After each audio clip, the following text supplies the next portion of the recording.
Net neutrality wins, locals fight the mapping power, Apple might be more secure, and the ruskies, they're hacking again. All that coming up now on ThreatWire.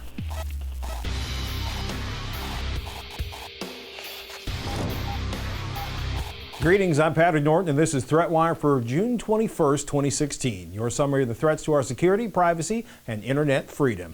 Thanks to all our patrons at patreon.com/ThreatWire. You make the show possible. Net neutrality lives, people. The U.S. Court of Appeals for the D.C. Circuit, which has struck down FCC net neutrality measures in the past, has upheld the FCC's implementation of net neutrality. Now, that was being challenged by a group including AT&T and various cable and wireless trade groups. So, for now, the FCC can prevent your ISP from blocking or slowing internet traffic. It can forbid carriers from offering better performance to websites or services that pay a fee. And, of course, this whole reclassifying ISPs as Title II services that can be regulated by the FCC. I say for now because I fully expect opponents of net neutrality, which include the National Cable and Telecommunications Association, think Comcast, Time Warner, and Cablevision, the CTIA, which represents AT&T, Verizon, Sprint, and T-Mobile, and a long list of others to fight this to the Supreme Court. Basically, they claim the FCC is overreaching the power granted it by Congress because that might prevent them from making more money. A hacking of more than 50 million dashes hopes in the world of virtual currency. Well, that's the title the New York Times gave to its coverage of a hack that took nearly a third of the $160 million of Ether in the Dow. That's a decentralized, autonomous organization that processes Ether transactions. Are you confused yet? Good. Ether is essentially a virtual currency, a Bitcoin competitor, and the Dow is a particular set of investors that built I'll call it a program using the Ethereum programming language, which is way more sophisticated, or at least complicated, than the scripting languages used for Bitcoin. The Dow's blockchain, or public ledger of all the transactions that took place on its chunk of the Ethereum network, has records of everything that went down. There were flaws, somebody exploited them, and now the question is whether or not the Dow will reset the blockchain, or was until late Friday when the Ethereum blog posted an explanation of what happened along with a plan for a soft fork which would include no transactions or blocks being reversed, which means the person or people that wrote the problematic contract are not being bailed out in the U.S. bank failure sense, at least not yet. I'm not sure I buy into the idea that this is dashing hopes in virtual currency. Bitcoin is doing quite well. It's at flirting with its peak for the last few months, and well, quite frankly, a significant number of the people invested in Ether are really serious about having a ruthlessly decentralized economy. Now, whether or not that's actually compatible with a functioning currency is another question. Time will tell, and if you want to learn more about this hack and the whole Ether DAO concept, check out Arata Security's Ethereum/the DAO Hack Simplified. It is a very good read. Okay, this story goes back to earlier in June, but it fascinated me, and I found it last week. So into this show it goes. I'm talking about the battle between navigation apps and local residents. Quote, the apps didn't create the traffic, Brookhaven, Georgia Councilman Bates Madison told the Washington Post.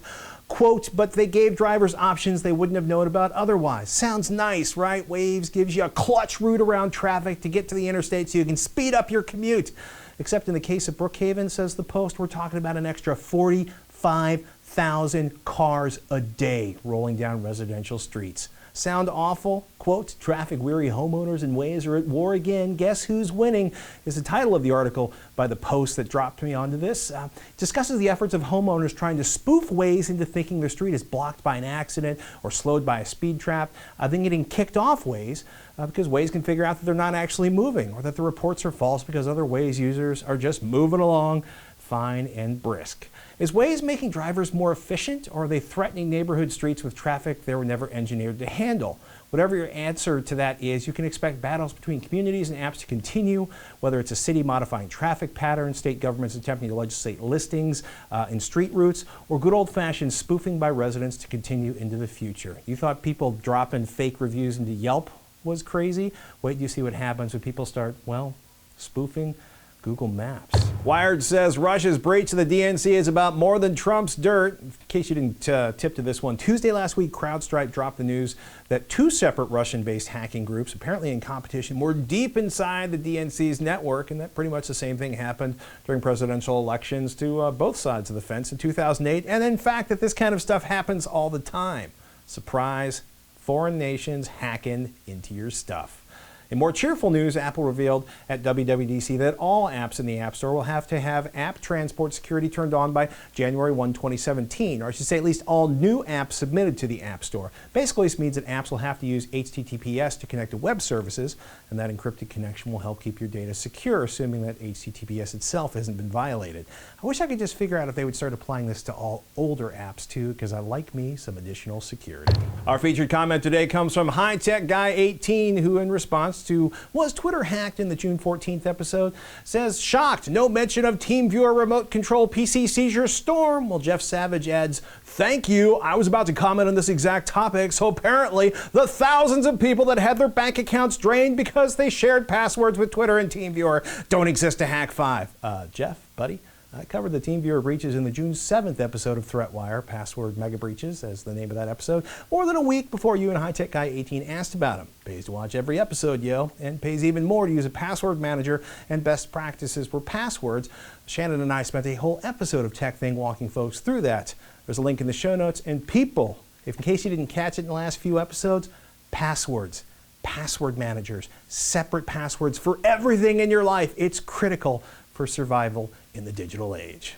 Thank you to everyone that supports ThreatWire at patreon.com/ThreatWire. I hope you'll join the patrons to keep this coming completely independent and ad-free every week. If you can't donate, a like, a share, or a subscribe go a long way too. You can find all our episodes, links to our social networks, and other ways to contribute over at ThreatWire.net. With that, I'm Patrick Norton, and I'll see you on the internet.